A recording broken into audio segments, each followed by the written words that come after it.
speakers, Alistair Campbell, who often talks about the importance of disagreeing agreeably.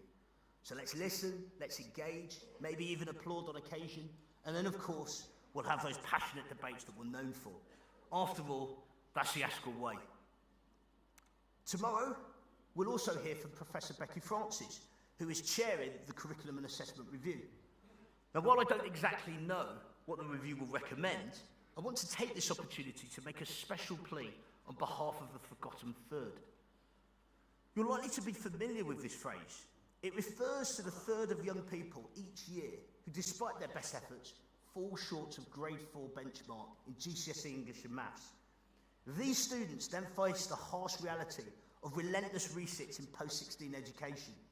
This is often exhausting and demoralising, a process that is not only unproductive, but ultimately damaging. For many, it chips away at their confidence, leaving them with little belief in their abilities to succeed. And for those who still don't achieve that elusive grade 4, that is the majority, it severely limits their future opportunity. No exam system should carry such high stakes. Now, it's been over 5 years since Askell highlighted the plight of the forgotten third in a landmark report. Since then, we've heard plenty of talk, but we haven't seen a great deal of action. The forgotten third remains a persistent feature of our education system, and by extension, our society, where it deepens social divisions and perpetuates generational disadvantage. There is, however, an opportunity to address this issue through the Curriculum and Assessment Review. Imagine a system where assessment in literacy and numeracy is not based on ranking students against each other, but instead operates a bit more like a driving test, with students assessed against predetermined standards in a proficiency-style assessment rather than high-stakes academic exams. Such a shift would allow the vast majority of students to leave school with a qualification that they can be proud of, while enabling us to focus our efforts on supporting those who didn't meet the standard during post-16. This is not a retreat in standards. It's a means of embedding essential literacy and numeracy skills, the very skills which employers demand. It is simply unnecessary and unfair to accept that a third of young people should be sacrificed as acceptable collateral damage. So to the Curriculum Assessment Review, we say be bold. And to the government, we say don't stand in the way of meaningful reform in the name of a skewed and outdated view of what high and rising standards really mean. We have an exciting and enrichment conference ahead, one that offers tremendous opportunity to engage in CPD, to network with colleagues, and to collaborate with educators from across the country. This is a time to reflect on our collective journey, recharge our spirits, and strengthen our resolve to continue making a lasting difference in the life of the young people we serve. We are not just here to discuss challenges, but we're here to spark change, to share ideas that will shape the future of education, and to renew our commitment to the students who depend on us. The work we do is not easy. It's hard, but it's vital. And this conference is a chance to remember just how much impact we can have when we come together as a community of educators. I want to take this opportunity to express my gratitude to our generous sponsors. Their partnership makes this conference possible, enabling us to collaborate, share insights, and continue driving positive change in our education system. And please don't forget to visit the education exhibition during the conference. It's an excellent opportunity to explore the latest tools, resources, and solutions that can help us all improve and innovate in our schools and colleges. But as we move forward, I'd like to leave you with the words of Desmond Tutu. He talked about light being the ability, or hope being the ability to find light in the darkness. There is much darkness that we can talk about in the system, but day in, day out, you bring so much light. Whether it's that child where there's a light bulb moment in the classroom, or whether it's that young person that doesn't quite believe that they can do it, but after a conversation with you, they are 1 foot taller. Let this conference ignite a new energy in all of us, so that when we leave here, we are not only informed, but inspired to tackle the issues ahead. Thank you, and I hope you have an inspiring and productive conference.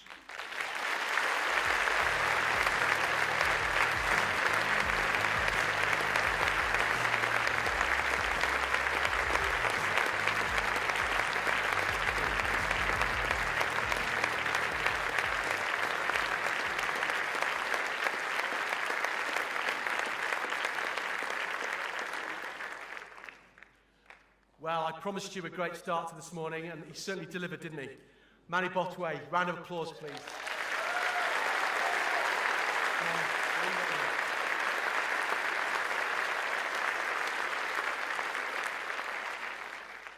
Not just here to spark challenge, but to ignite solutions.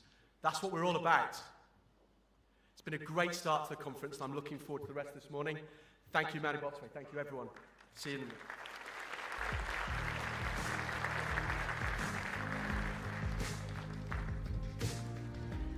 Good morning, conference. What a superb start from our president there. I've got the great pleasure of introducing and welcoming to the stage our second keynote. Bridget Phillipson was first elected MP in 2010 and, of course, re-elected in 2024 and appointed Secretary of State for Education and also Minister for Women and Equalities. Now, ASCL hugely values the manner in which she has engaged with us prior to becoming Secretary of State, but also the way she's engaged with the wider profession on the issues that are important to us and the issues that are important to the government. After the Secretary of State has given her speech, she will be joined by Pepe Diazio on stage, and there will be an opportunity for a Q&A session as well. So a really good opportunity this morning to engage in debate about the issues that Manny raised earlier on. So without further ado, I'd like to welcome Bridget Phillipson, Secretary of State, to the stage.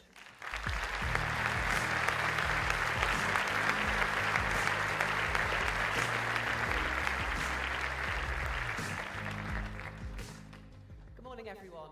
Thank you so much for inviting me. It is a real pleasure to be with you today, to talk to ASCL members once again, continuing a conversation that has stretched over many years, from my time in opposition and now as Secretary of State for Education. I value your voice and your views. When we agree, of course, but even when we don't. I welcome those robust conversations, and Manny, that was certainly robust.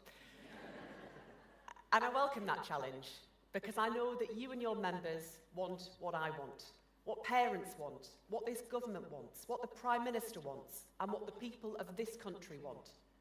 Better life chances for all of our children and young people.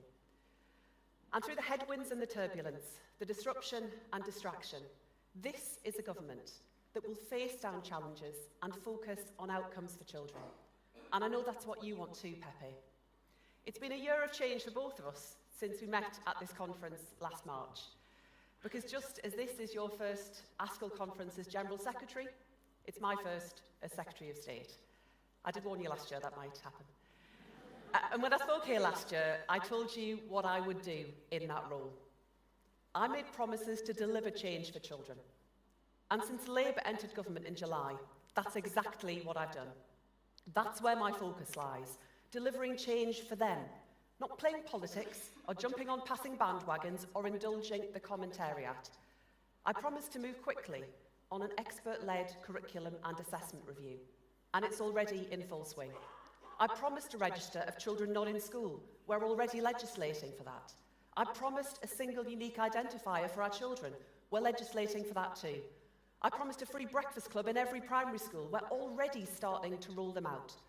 Promises made, promises kept, with funding. Tripling investment in breakfast clubs. On average, a school switching to our early adopter breakfast club programme would get £21,400 more funding than under the last scheme. And much of our vital action is delivered by the Children's Wellbeing and Schools Bill.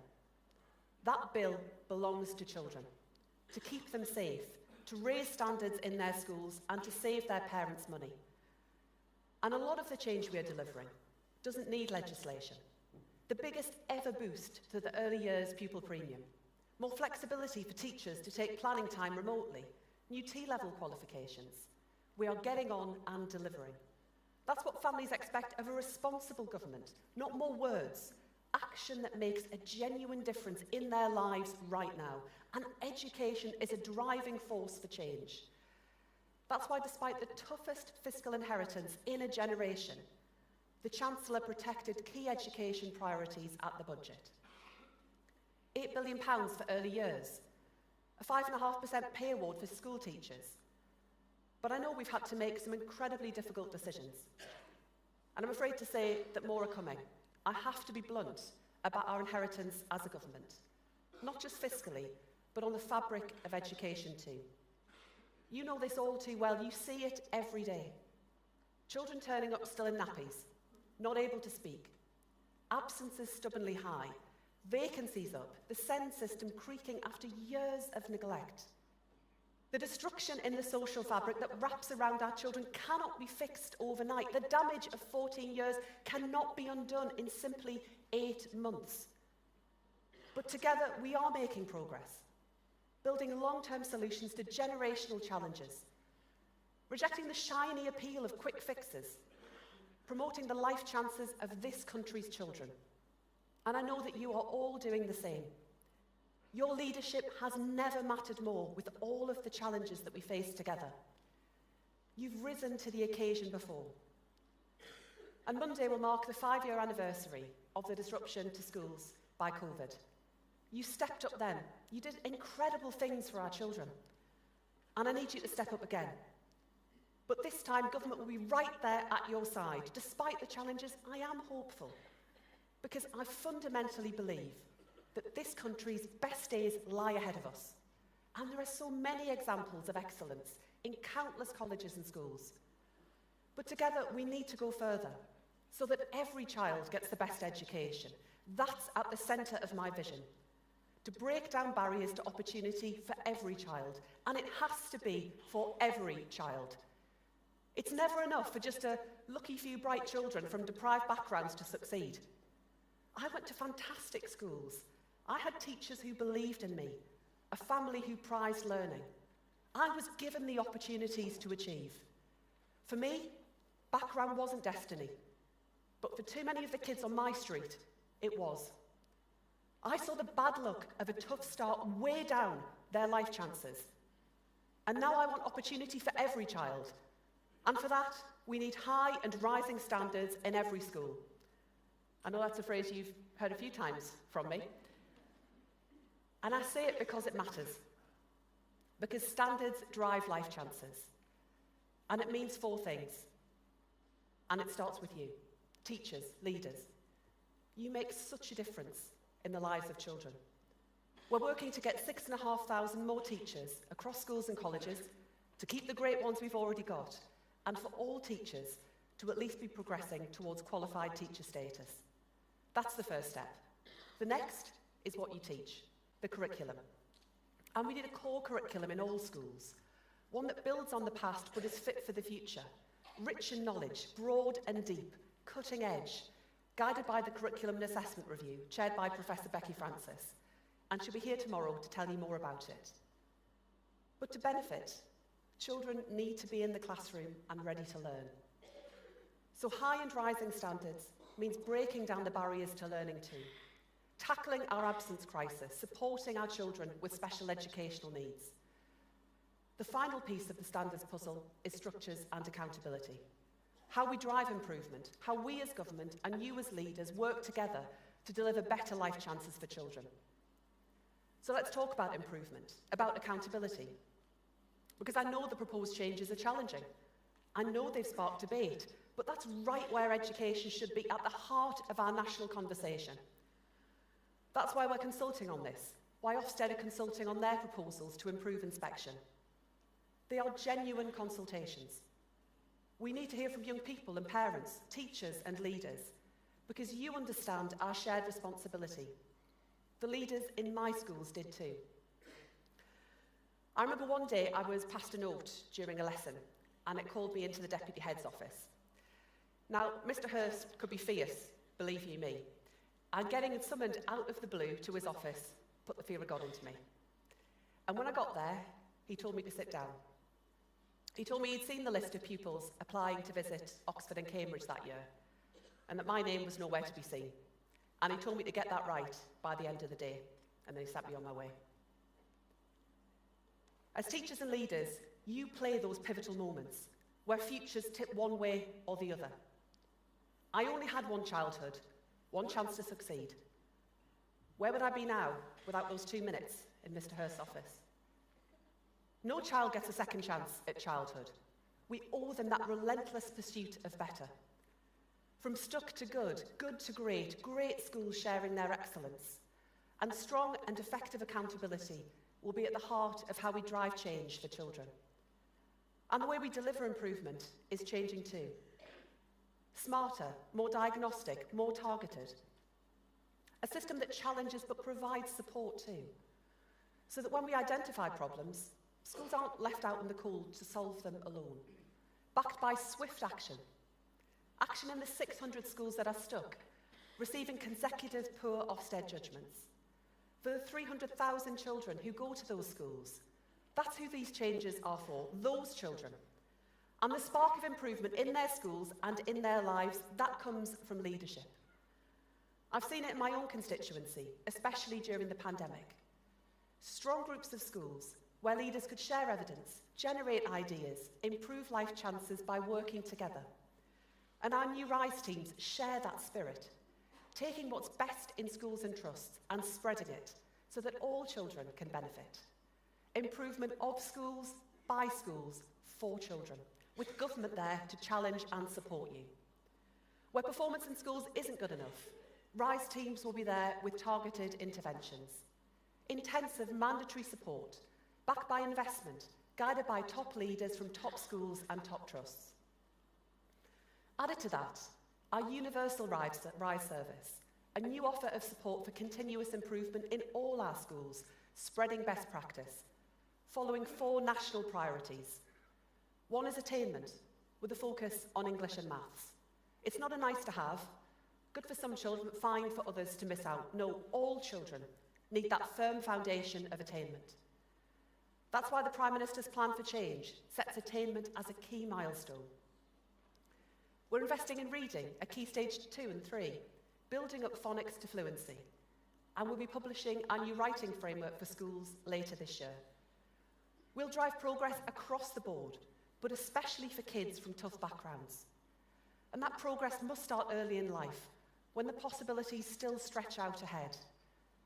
That's why the plan for change also sets the milestone of a record number of children starting school ready to learn. So the next priority for RISE teams is reception year quality. Joining those 2 priorities are 2 more, attendance and inclusion, 2 urgent barriers to learning our children face. Unlocking learning for all children is so important. And as leaders, you know it's your responsibility to set the ethos of your school, to enforce good behaviour and to break down barriers. And phones are a big one. As school leaders, you all know that so much of the damage caused by smartphones and social media takes place outside the school gates. The Technology Secretary has commissioned a study led by the University of Cambridge to assess the impact of social media and smartphones, strengthening the evidence base on their impact on children's well-being. But you know, we all know, that phones are disruptive, distracting, bad for behaviour. They have no place in our schools, and the government's position is clear. You have our full backing in ridding our classrooms of the disruption of phones. And I know that will be the case in the overwhelming majority of your classrooms, but I expect it to be true in all classrooms. So I've tasked my officials to look at how we can more effectively monitor what's happening on the ground. Because this is not a government of gimmicks and rhetoric, you've had enough of that. But a government that will ensure that where words flow, actions follow. Because if we don't, it's children who suffer. And it's the same for absence. Pre-pandemic, the last government saw the problem, they watched the data, they did nothing. That challenge was turbocharged not just by COVID, but by no plan for our children's return. It wreaked havoc with children's life chances. You see it in your schools every day. You live with the previous government's inaction every day. And our new analysis shows the cost to future life chances. Take teenagers who attend nearly every day of year 11. They are almost twice as likely to get a grade 5 or above in their English and Maths GCSEs than similar students who miss just 10 more days than them. The evidence is clear. Absence scars life chances. Every day out of the classroom will cost a child hundreds of thousands of pounds in future wages over their lifetime. No parent wants that for their child, no school wants that for their pupils, and no government wants that for their country. 1 in 5 children persistently absent from school. 1.6 million missing a day every other week. That's the national picture. But it varies from school to school. Our data shows that there are schools facing similar challenges, but with significantly different performance on attendance. Some doing really well, but others not making enough progress, not yet learning from the best. And I won't accept the damage that it does to those children. I expect schools to catch up fast. And I know that's what schools want to do, that you're all working so hard to do. The way we turn this around is through collaboration, partnership, and if we're honest, old-fashioned graft. Shared responsibility too, parents, schools, and government. We're delivering daily attendance data so we can identify, interrogate, and tackle patterns of absence. The green shoots are appearing, especially in our secondary schools. If we keep this up, we'll achieve one of the biggest annual increases in recent memory. On attendance and the challenge of behaviour, continuing to work with you to spread best practice. And the way we drive improvement in our schools will focus on attendance too. That's why one of those 4 national priorities for our brand new RISE teams is attendance. And we're proposing that new school report cards include a focus on attendance too. We're hosting 9 major conferences to reach every secondary school in the country, focusing on leadership, building networks of schools, bringing leaders together to lead the solutions. And I want to thank everyone in this room who has helped. And I'm so glad to hear from so many of you that they are working well. We will continue to support and challenge schools on this. But another barrier to learning that we all know is the failure of the system supporting children with special educational needs and disabilities. It's not working how any of us would like, and children aren't getting the support they need. Children and young people with SEND, along with disadvantaged children, have the most to gain from high and rising standards. And a classroom that caters to all is a strength. Children thinking differently, in different ways, is a gift, and it's time we recognise that. I've been told this is too hard, that it can't be done. Of course, it's not easy, but it is possible. There are schools and trusts doing it already. I've talked to parents, and they tell me how important this is too.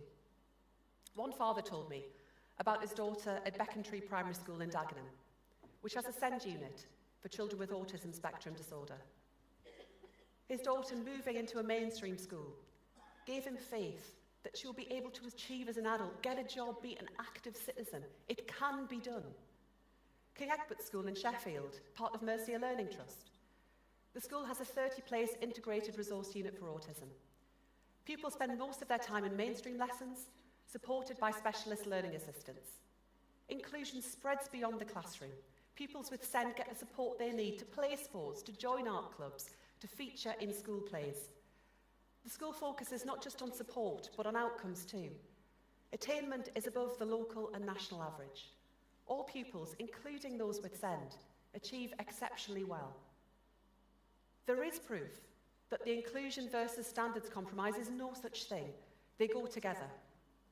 As the school says, if we get it right for our most vulnerable, then we'll be getting it right for everyone. Their Ofsted report sums it up. These impressive outcomes open doors to opportunity for all children leaving the school. And that's what it's all about. Opportunity. We need to spread that excellence. So I'm glad that their head teacher, Paul Haig, is now one of our RISE advisors. This excellence exists, and it must become the norm for all of our children. Action is underway through our RISE teams, through the curriculum and assessment review, through the £740 million of capital investment I announced in December. But this is a complex and difficult challenge. It will take time. We need to get this right. We're working with parents, teachers, experts, those with lived experience. Our strategic advisor on SEND, Dame Christine Lenehan, is drawing on the wisdom of parents, professionals and leaders. Tom Rees, who is leading my expert advisory group on inclusion, is working with Impact Ed and will launch a survey on best practice tomorrow. Our conversations leave us in no doubt of the scale of the challenge that we face. But I am hopeful. The change we need already exists. Back in October last year, I visited Chantry Academy on the outskirts of Ipswich. I met a young boy there with special educational needs. He told me that he'd always felt too special for a normal school, but not special enough for a special school. He worried he just didn't fit in anywhere, until he joined Chantry. And thanks to Chantry's focus on inclusion, that little boy finally feels that he belongs. And speaking to the head teacher, I could see why. Community is the key. Creating a community within the school where everyone is welcome and connected to the community around them. Chantry is on an improvement journey. After an inadequate judgment from Ofsted in 2014, they joined Active Learning Trust and changed leadership. There is still more to do, but the school is seeing tangible progress. Just 2 years ago, 1 in 3 students at Chantry were persistently absent. Now it's fewer than 1 in 5, back below the national average. And the share of pupils getting good grades in English and Maths at GCSE has nearly doubled since 2019. I love visiting schools and colleges because it reminds me of what's truly important, what really matters. It's the children, their life chances, their hopes, their futures. That's what we're here to do. That's who we are here to serve. That is the responsibility of your jobs and of mine. That hopeful little boy in Ipswich, those quiet little girls growing up on streets like mine. But that is the real privilege too. Why mine is the best job in government. Why yours are the source of so much about what's good in our country. Because despite the big challenges, the early mornings, the late nights, the tough times, what we do matters. And I want to thank you from the bottom of my heart for all that you do, for the difference that you make. I know how hard you work. I know it's not easy. The work of turning around children's life chances never will be. But I want you to know that if we come together now to spread what works, to end what doesn't, to share the spirit of restless improvement, if we do that, together we have the chance to usher in not just a new era for education, but a brighter future too, for our children, for our communities, and for our country. Thank you very much.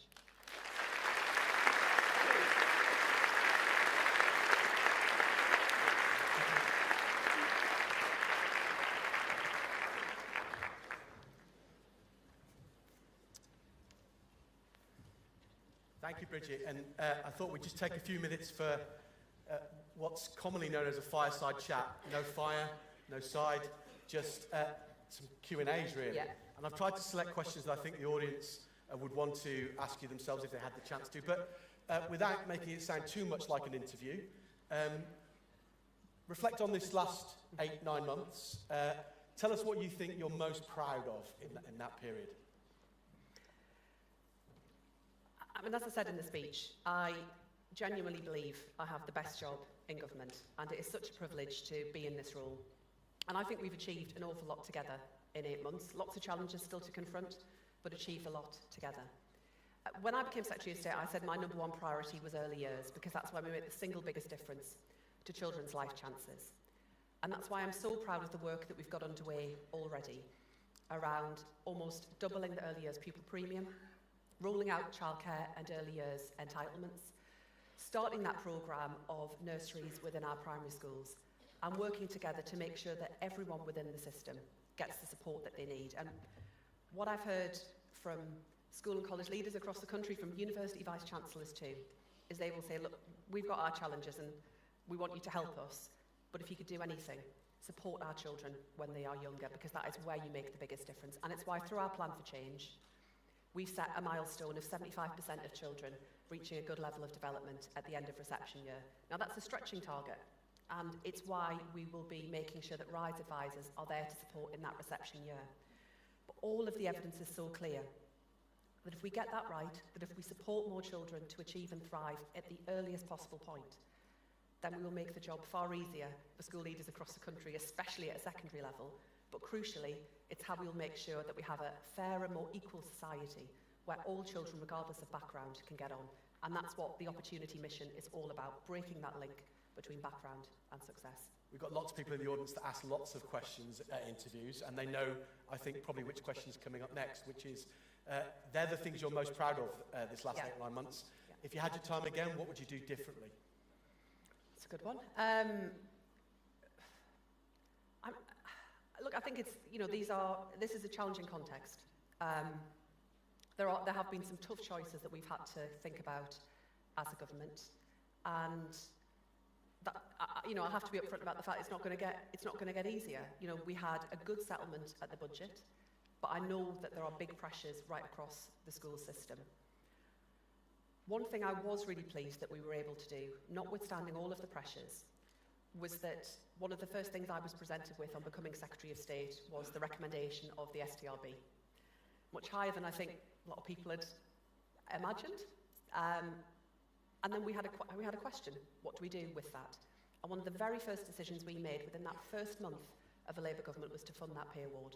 Now, I'm sure we'll come on to talk about funding, but that rolls forward, and I think it shows our commitment and dedication to making sure that education is at the heart of national life. I think it shows the Chancellor's commitment to key education priorities, but I'm not going to pretend this is all going to be really easy, because I think we all know the scale of the challenge we face at the moment.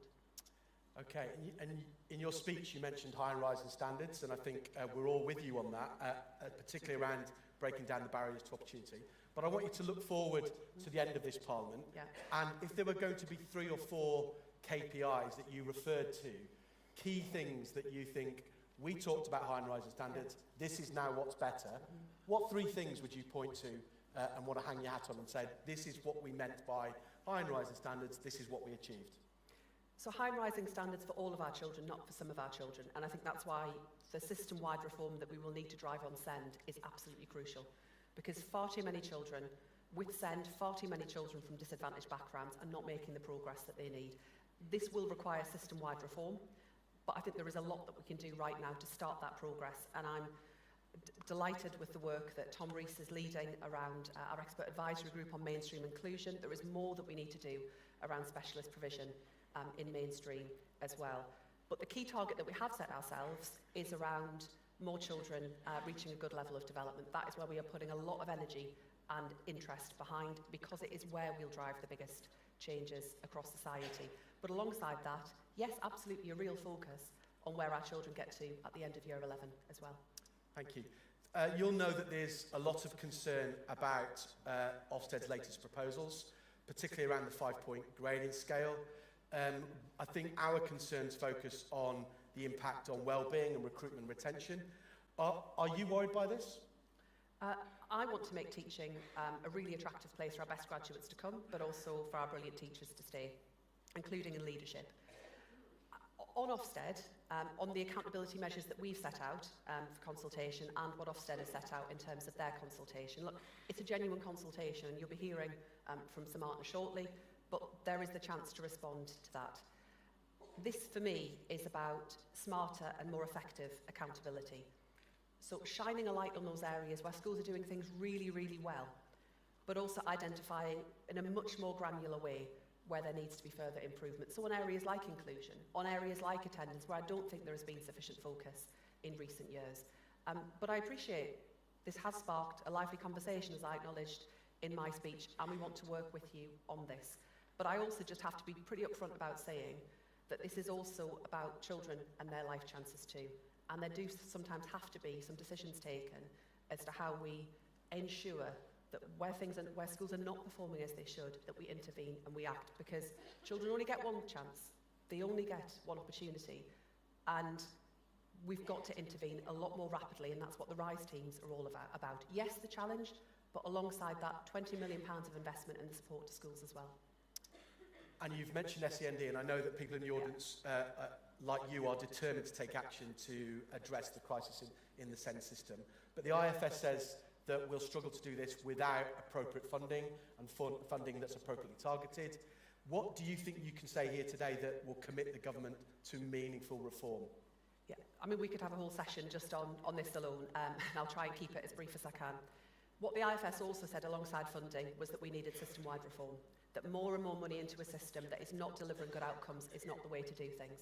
That said, through the budget, we did invest an extra £1 billion into the high needs block. So we are investing, and the capital investment too, £740 million to create more provision for children with special educational needs within mainstream settings. So there is money going in, but money alone is not the answer. I think we all recognise we need to think very differently about the system to support children with SEND. And just yesterday, before I came here, I took part in a session with parents of children with SEND through the Changing Realities programme. So they're also parents that are experiencing hardship and poverty in their lives.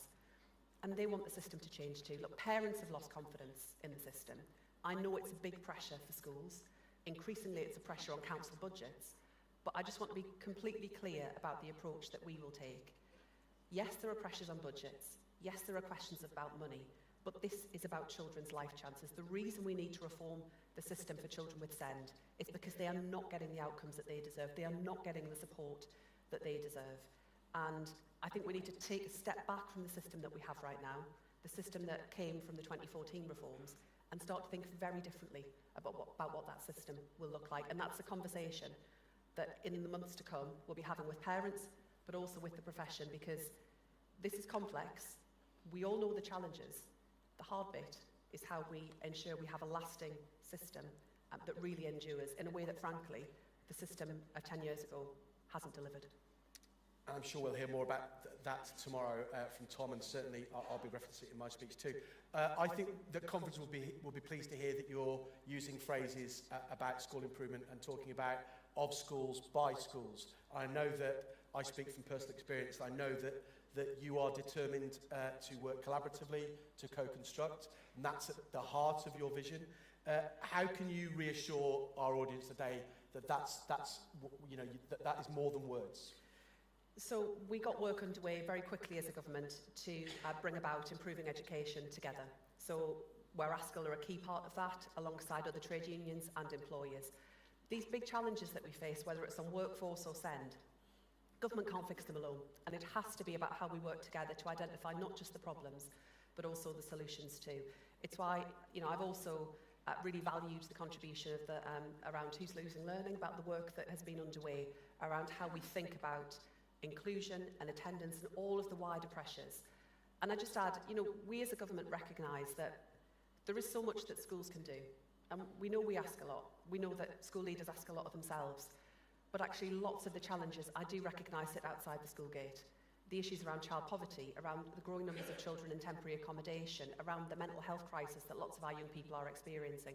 We've got to tackle that, as well as the work that needs to happen within schools. And that's why I'm co-chairing the Child Poverty Task Force with the Work and Pension Secretary, because the scourge of child poverty belights the life chances of far too many children, and there is only so much schools can do in that context. We will ask more of you. You are right to ask more of government, but we have to respond to those wider challenges, not just schools. Thank you, and thank you for sticking to time. That's brilliant professionalism.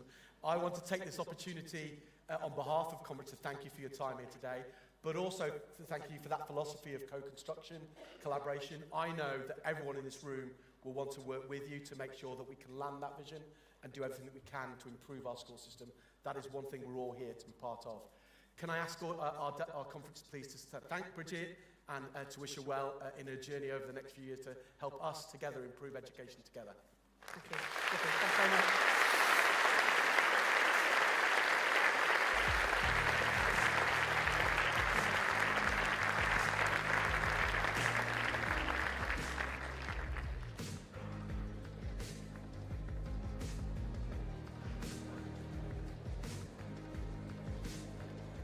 Good morning, everyone. Good morning. My name is Jo Rowley, and I'm currently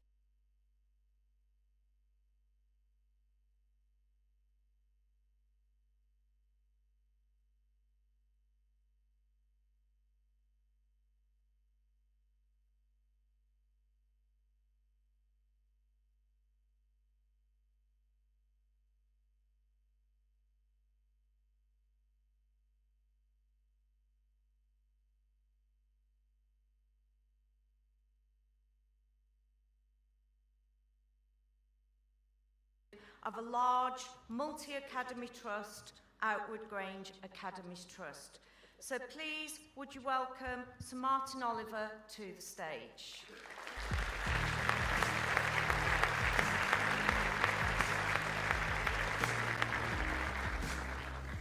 Well, hello, and thank you so much for inviting me back to speak to you again. You may recall that I gave my first major speech as Chief Inspector here last year. It's also great to be back, as ASCL was my union for nearly 2 decades prior to taking on this role. Now, last year I told you that I wanted Ofsted to be a modern, world-class inspectorate and regulator, fit for purpose and also trusted by parents, by children and by you, the sectors that we work with. And I told you that I needed your help to do that, and that has not changed. I still have incredibly high ambitions for Ofsted, and I still need your help. But it has been a whirlwind year, and a lot has changed. The Big Listen, which I launched at last year's conference, heard from tens of thousands of people, including many of you.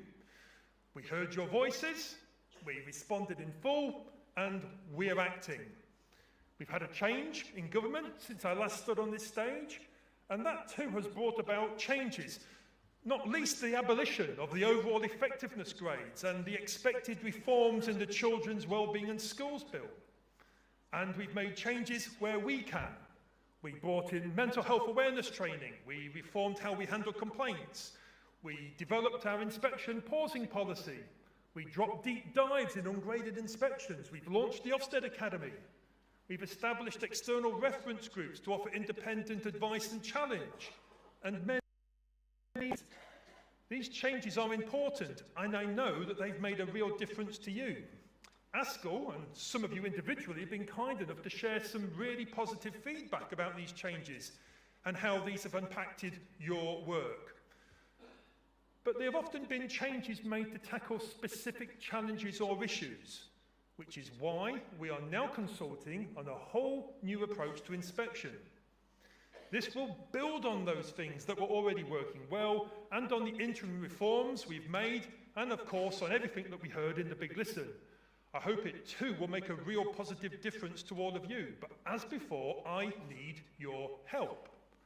And while the consultation, by the nature of an exercise, mostly talks about the details of the framework, it is the methodology of inspection which will make the biggest impact, which will build on the improvements you've seen in the last year, and which will ultimately reduce the pressure I know that you feel. I have heard from some of you already. I know some of you have concerns about what we're proposing, but I also know some of you are really positive about the changes. All I ask is that you give it proper consideration and take part in the consultation. I know that might be a big ask. I've been a deputy head and a MAT leader, and I just know how busy you are. But it's really important that we hear from serving practitioners like you. People who are out there every day doing the real and vital work of educating children. I hope that you will find that what we're proposing is helpful, supportive and intuitive, that it will reduce pressure on you, improve the information we give to families and to government, and support you to drive ever higher standards for children. But I'm sure you will also see things that we haven't, things that we may have missed or that could be clearer or stronger or tighter or firmer. So please take part. Make sure that we get an accountability system that is better for you, better for parents, and most importantly, better for children. Because I know we can all agree that must be our top priority. We're all on the same side and we're all working towards the same goal. We all work for children. Perhaps, understandably, our proposed report cards have gained a lot of the media attention so far. Much of the discussion has been encouraging, we've had thoughtful contributions, and we've had support, and we've had suggestions for improvement. I was particularly gratified by the support we had from parents. Schools Week commissioned a poll which told us that nearly 2/3 of parents prefer this new approach, and over 80% said they found it easy to understand. But we've also heard from a small number of rather surprising responses. Responses seemingly built on a misunderstanding of what report cards are, so I do want to be clear here today. Report cards are not, and never were going to bring about the end of grading. They are not, and never were going to sacrifice the much needed clarity for parents. They are not and never were going to be about less accountability. You know, and I know, that we need a way of reporting that is reliable, clear and accessible, that informs government, that informs parents and helps you in your efforts to always do better for children. I believe that our proposed report cards will do that. They will bring about better, more helpful, more nuanced, more detailed and more precise accountability. They are about recognising strengths and being honest about weaknesses. Anyone who thought that report cards were going to be an end of assessment was mistaken. They weren't paying close enough attention to what parents want, what politicians promised, and what children deserve. They only get one childhood, one chance. Making sure we are getting it right and striving for better every day is not just important, it is absolutely vital. I'm sorry if that's blunt, but I don't believe in dodging the difficult. I hope what I've said is obvious to you, as it is to most people. But the most vocal critics of the proposed reforms seem to be under the misapprehension that a new low accountability system is possible. It isn't. Ofsted will always put children and their parents first, just as you all do every day of your careers. We can, however, move from low-quality information and high-stakes inspection to a much richer, more nuanced set of information and sensible, supportive and proportionate accountability. I am delighted that the DfE has put out their consultation on accountability alongside our consultation. Please do look at both and, if possible, complete both. Now, if we can agree on that, then I hope you'll be able to see that what we are trying to achieve with our proposed report cards. Of course, our top priority has to be giving parents and families the information they need in a clear and accessible way. That's not a nice to have for them, it's a must have. But I also believe that we've designed them in a way that will help you. First and foremost, they are truly the end of the blunt overall effectiveness grades, because they were not working. They hid strengths and weaknesses alike. So we are proposing that we will instead grade and report on a wide range of evaluation areas. And we are proposing 5 new grades. There will be causing concern for when something just isn't good enough. There will be attention needed when something needs focus from you. There will be secure for where you are performing well and consistently. There will be strong for where you're exceeding expectations. And there will be exemplary for the truly exceptional practice worthy of being highlighted as something for others to learn from. I know there are some who want a system without grades, but Ofsted is not there just to divide schools into those who are meeting a minimum set of standards and those who aren't. That wouldn't be right, and that wouldn't be fair. I know this because I have worked in schools at all levels and all grades, some of the best and some of the worst schools in the country, and none of them would have been served by a not met system. Even the weakest had strengths worth noting, and even the strongest had things that I know that they needed to work on. Our proposed system recognises this complexity. It recognises that you can be doing great work and still have things to improve. And it recognises that you can need to improve and still have things worth celebrating. The alternative, that wouldn't be fair. It wouldn't be fair to those who fall below the line, their strengths would be hidden or ignored, and they wouldn't get the detailed feedback and subsequent support that they need. And it wouldn't be fair to those that are above the line either. They deserve more than a tick in the box. They deserve to have the things that they do well celebrated and perhaps even held up for others to learn from. But they also shouldn't miss out on the benefit of an independent and expert viewpoint on what they could work on to be even better. It especially wouldn't be fair to those on the edge. Imagine the pressure of a pass or fail distinction for them. For me, that doesn't bear thinking about. And of course, it wouldn't be fair to parents. They told us in the Big Listen incredibly clearly that they want a broad evaluative approach with clear reporting on what their child's school is doing well and what it needs to work on.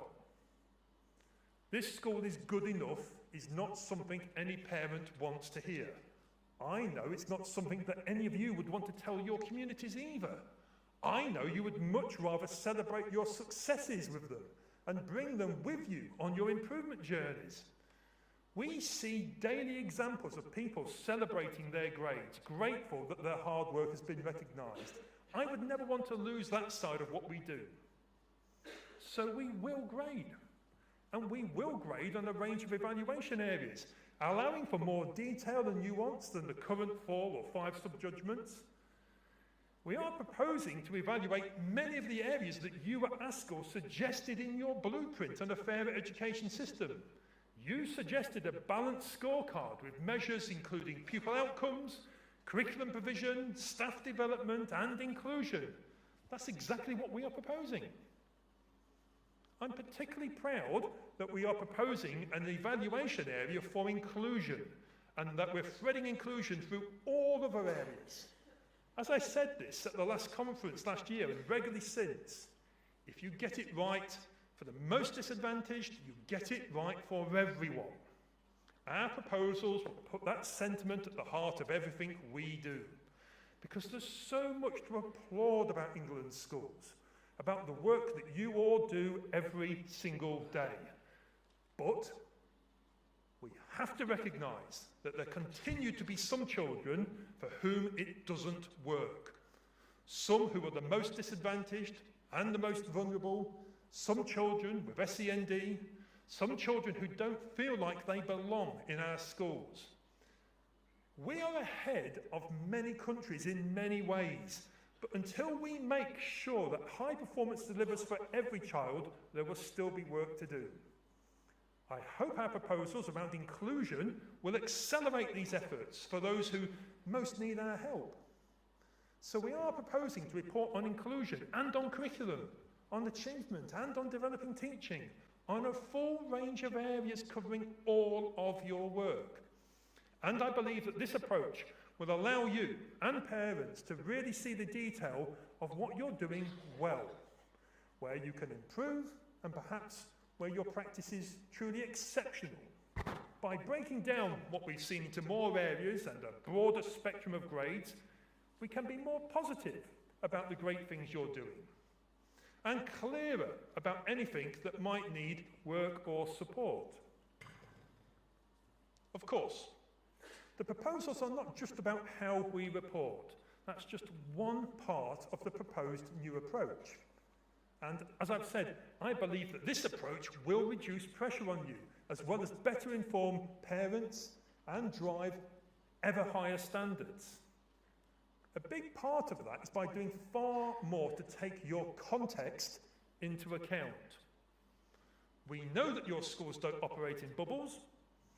You will all have a unique set of challenges and opportunities based upon the community you serve, on local economic factors, on access to services, on the availability of high-quality staff, and on hundreds of other things. We will recognise that and what you've been able to achieve in spite of or because of those factors.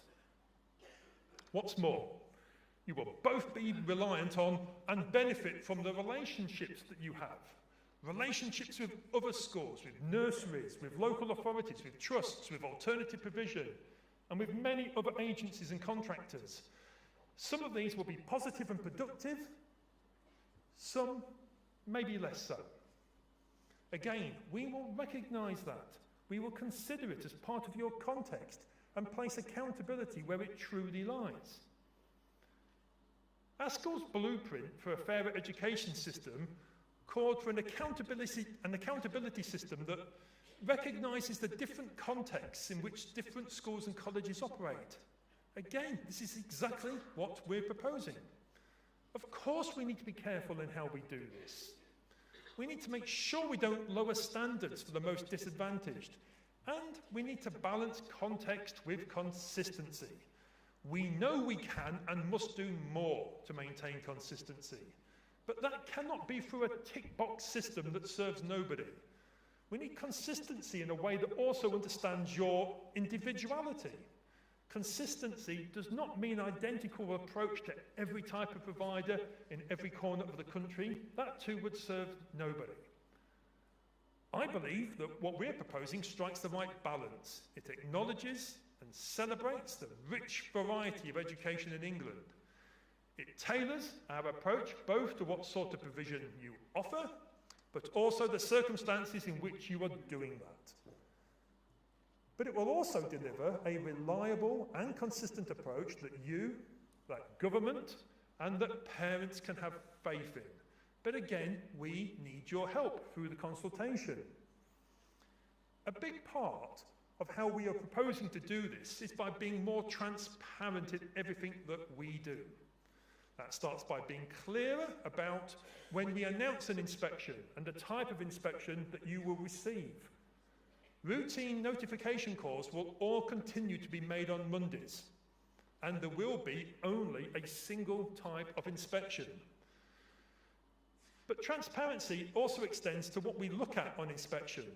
We are proposing new toolkits that clearly set out the standards for every grade in every evaluation area. These are bespoke to each type of education, so there's one tailored to schools like you. I hope by spelling out in more detail what each standard entails that we will remove any mystery or any guesswork on your part. You should be able to read and understand each standard in exactly the same way as my inspectors. We want inspection to be a collaborative dialogue on an equal footing. We want you and our inspectors to be able to openly discuss where you are and where you're heading. And we want to do that with a shared conception of what high quality provision looks like. But please be reassured that we will not be going through everything line by line or ticking things off one by one. Once our inspectors are assured that you're meeting a secure standard, they will let you know and move on. Please also be reassured that nothing in these standards should be a surprise or require extra work from you. I don't want you to be doing anything for Ofsted. We have based them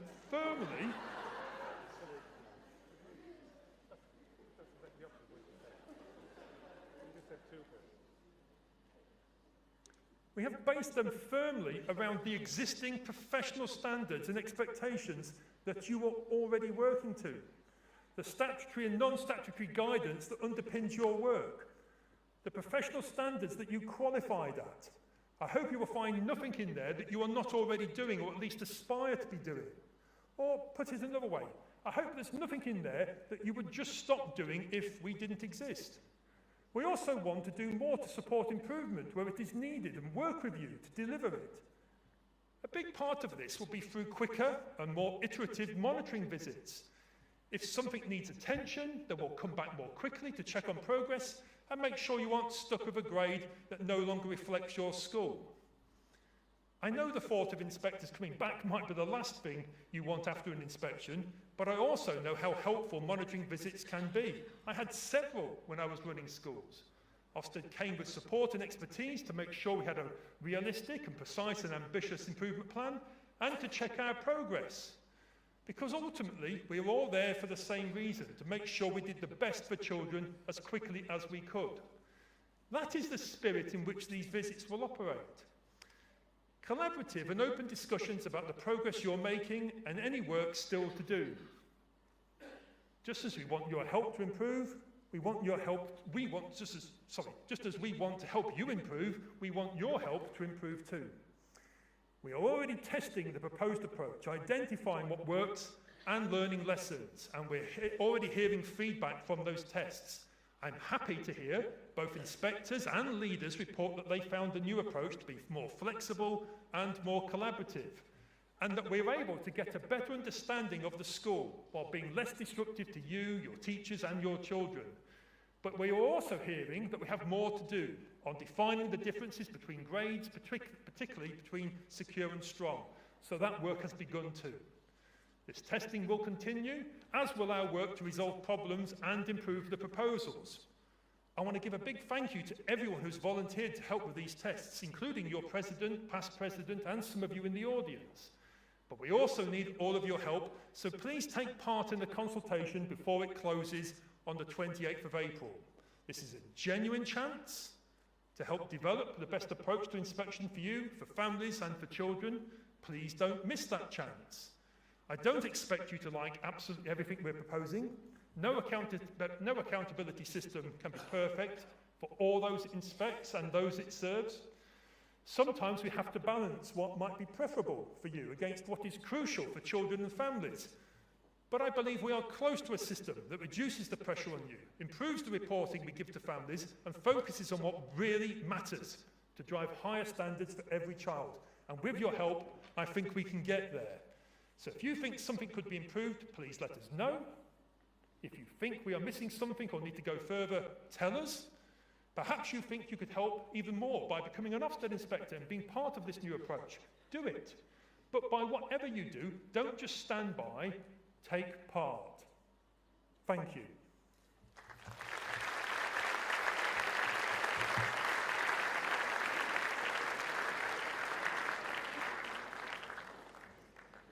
Thank you, Sir Martin.